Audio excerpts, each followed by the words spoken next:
found a couple of UK companies here. So yourself first, Julian, tell me about what you do.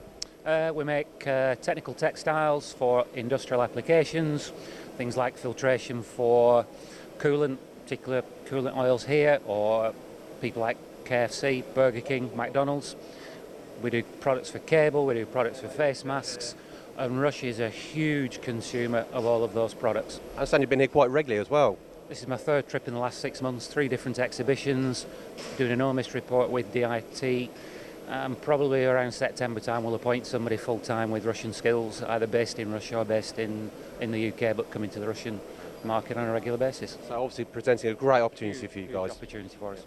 And yourself, Stephen. Yeah, Russia is a huge market potential for us, but we've actually been doing business here for many years, so this is not new to us, but a lot of the industries we're targeting have got huge potential.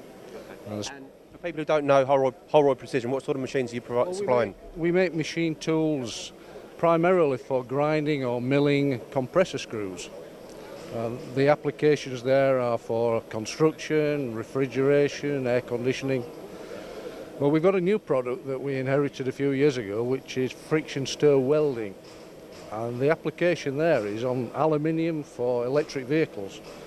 So, and you can huge potential. Huge potential. So, but Russia itself, the market, huge potential as well. Absolutely. The industries here are very varied, high tech, perfect for our applications. Gentlemen, thank you very much.